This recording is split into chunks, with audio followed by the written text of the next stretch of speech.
Wa alaikum salam. I have two questions. One is concerning the mizan itself. There are some. With any of these three things, we can say yes. But that Allah will scatter the bones and bring all those. We've not read that from the pious predecessors, rahimahumullah, or from any authentic hadith of the Prophet sallallahu alaihi wasallam regarding this matter. And many of the scholars have spoken regarding it. If there is, they would mention it. Al-Imam Ibn Taymiyyah would mention it. If he didn't, others before him, Ahmad bin Hanbal would mention it. That even those who slaughter on the day of Eid, and you would not read regarding slaughtering on the day of Eid when any alim would say it exists. I've not seen anyone. You can read Nailul Awtar, you can see Fathul Bari, you can see most of those books that the scholars depend on narrations that are authentic. You hardly see them, you can not see them, Allahu Alam, mentioning things like that. If it exists, they will mention it. Rahimahumullah. In some narrations there are mawazin. In some narration there is mizan. There are a lot of explanations that the scholars have made. But Shaykh Salih ibn al-Uthaymin explained and said that what is closest is that when it comes in Jam'u, is talking about the deeds. Mawazin bima'ana mawzun. The meaning of what is measured. Those ones will be a lot of them. Those ones will be a lot. He gave other explanations. I said, and that when it comes with mufrad, then it means that person's, that individual's weight. He gave that explanation. He also quoted what some other scholars before him had said. That some of them said that when he says mawazin, it is talking about the scales of each of the ummah. That because each ummah, their scales will be different. And it will be different from the scale of the ummah of Muhammad sallallahu alaihi wasallam. So he gave other explanations. But he gave preference to saying that mawazin meant mawzun, what is measured, which is the good deed, or the person himself, as the case may be. That in those cases, then it is mentioned in Jam'u. And that when it has to do with the scale itself, there's a difference between the scale itself and what is measured on the scale. That it is what is measured on the scale that is more than one. So that's mentioned with the plural. What is the scale itself is mentioned in cases where we have it mentioned as singular. Allahu Alam. He alone did not do that. Some of those who raised this matter did not clarify the issue. Some of those who raised this matter, they did not clarify the issue. They will just quote the statements and leave it like that. But Shaykh Uthaymin did, rahimahullah, in his second volume of his Sharh on Aqidatul Wasitiyah. Now, alaykum salam. This agreement with Ahlul Bidah, if they are propagating their Bidah, is it now Ahlul-Sunnah scholars to do that? It's not wrong to make rudud on the people of Bid'ah. You make rudud on the people of Bid'ah. But the rudud, they didn't say go to their majalis. When he proved one point, say one point. They didn't say that.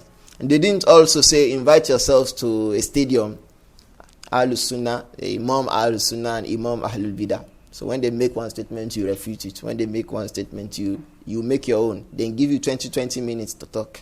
No one said that amongst the Ai-Imah. But it is known that when they speak or write something, you speak and write in explanation to the people, so that the truth is established and it's never seen as something that's vanquished by falsehood. But to say we sit down together and start something close to that is what people do today. They refer to it, they say it is nadwa. It has no basis.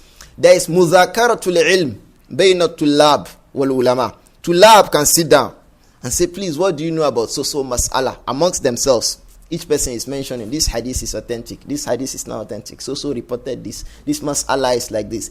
It's not necessary that any one of them is more learned than the other. When the ulama do that, they do that to get benefit from their colleague, and he also gets benefits from them. So they do that. That's known. It's known in the history of Islam. Al-Imam Abu Zura, he has records of Mudhakaratul Ilm with Imam Ahmad bin Hanbal. Many of the scholars, there's hardly any scholar you read about, you not read his Mudhakaratul Ilm with his Zumala, with his colleagues. But when they are doing Mudhakaratul Ilm, they went to invite people and say, me and Ali ibn al-Madini and Ahmad bin Hanbal want to discuss whether it is permissible to sit in a masjid before Tahiyyatul Masjid today. Let Ali ibn Madini come with his proof, and Ahmad ibn Hanbal will come with. You never see that kind of a thing being said. And that's why those Dawrat or Nadwat or what people call it, what benefit does it bring to those people who organize it themselves? La ta'ila tata'atahu. You will not see any benefit in it except talk and talk. And in this generation where a lot of people have very little sincerity, the Ummah is just, people are just trying to build up and trying to become very good Muslims. You bring people to a situation where their shaitan is able to act upon them. When the people see the truth, they hardly reject, they hardly accept. So when they made those nadawat, how many people said there that, I didn't know this before, I now know it. I didn't believe this before, I now believe it. Because the issue is not what is the truth. The issue is who was Ghalib and who was Maghlub alayh. Who was victorious and who was submerged, who was overcome. So that the people go out and say, our ustaz, subhanallah, if you see. So thereafter what else? Thereafter what else? So those things don't have any basis. And we say that those people who do that, if they say there is a basis for it, let them bring it. Whether in Kitab, whether in Sunnah. Someone asked Imam Ahmad bin Hanbal, I live in a place where there are the people of innovation. If I mention a hadith to them, they reject. Should I go and argue? You say, keep quiet. So now what about the people of Sunnah together? They sit down in the awam and say they are doing muzakaratul ilm. They should bring the proof for it. But you find out that those things are majalis siyasiyah, sittings, political sittings. Political sittings, talk your own, we talk our own. At the end of the day, they say, nobody should say something is more superior. Everybody has evidence. Let's just learn to understand ourselves. What place does that have in ilm? Someone is saying that if you do something, it's an innovation. The other one is saying that no, if you do it, it is sunnah. And you are saying everybody has evidence. Can that single thing be sunnah and bid'ah at the same time? So when they leave the place, they say, no, let us learn to appreciate ourselves. La, it's not possible. Let everybody act upon what he believes. Let them act upon what they believe based on the evidences. If they are tulabul ilm, and that's what they understand based on qawaidul ilmiya, it is not obligatory that they follow what other than them is saying. If they are ulama, it is not obligatory that they follow the fatwa of another alim. They go ahead with what knowledge makes clear to them as much as they are sincere. So it is not compelling that they have to agree with the rest of the people. And that's why, so at the end of the day, what those gatherings end up is, we know that you have evidences. You also have evidence. So inshallah, let's just understand that each person has evidence. Where is that coming from? When the companions met and discussed, one will succumb for the other based on superior evidence. So but today, where are the superior evidences? People will even know the truth in such sittings and they will hide it. They will keep it. They will not say it, because if they said it, the people will not accept them as ustaz again.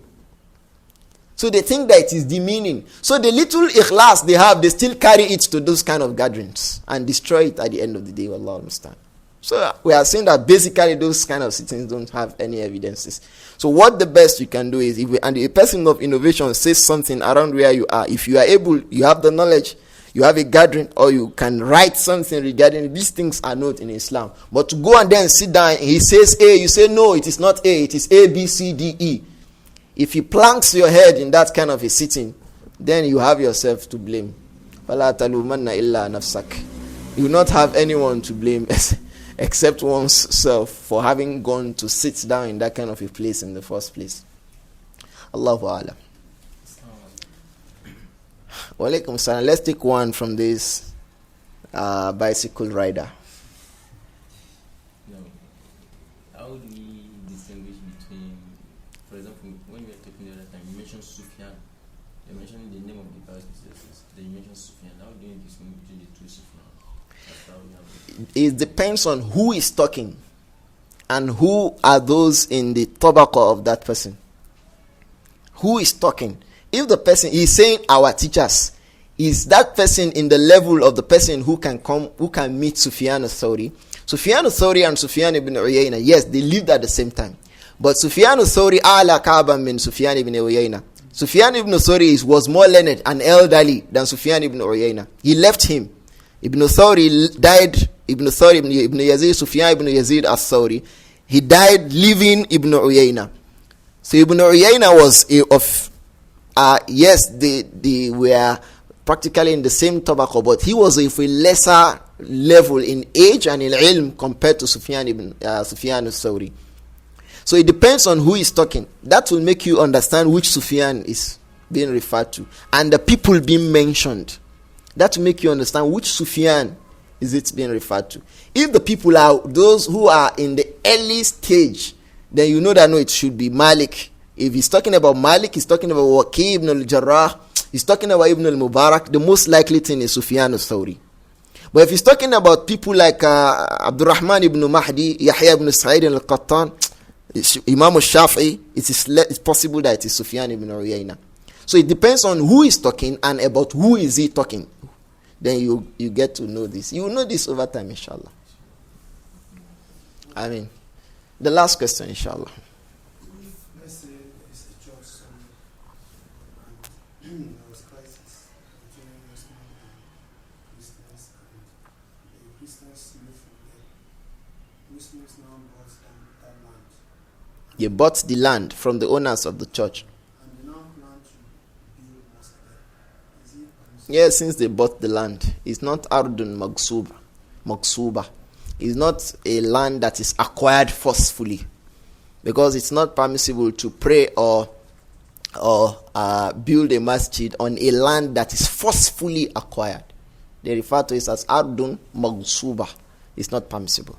But if the land is a land that is bought, like you said, there is nothing wrong about that. It's not Ardun Maksuba, it's an legally acquired land. No, there is nothing. There is nothing on that. Some people will say they should pour water, but that is restricted to the time of the Prophet ﷺ. Some Christians came from the area of Yemen, and they came to tell the Prophet ﷺ that there is a church where they live. This hadith is in Sahih Muslim. And they met the Prophet ﷺ. So they requested that what should they do? The Prophet made wudu in a bowl, and he told them to go and pour it in that area. They said our area is hot. Before we get there, the whole thing will have evaporated, gotten dried. The Prophet said, pour more water. If it will not increase it, illa khairan. It will not increase it except in good. So they said they got there and they poured that kind of a water. So if people want to say they poured that, we'll ask them who made wudu to your own water, who blessed your own water that which you want to make wudu. So you can't make evidence with things like that. What the ulama have said about things like that is that a church can be converted to a masjid. They didn't say then pour water, because there is no person in the status of a Nabi who will bless the water for you. But there is a church that can become a mosque. There are Muslims that can pray in a place referred to before as a church. But there is no Nabi that can bless the water for you. So you don't need to pour the water. Allahu Alam. Subhanakallahumma bihamdik. Ashhadu an la ilaha illa anta astaghfiruka wa atubu ilayk. Assalamu alaikum wa rahmatullahi wa barakatuh.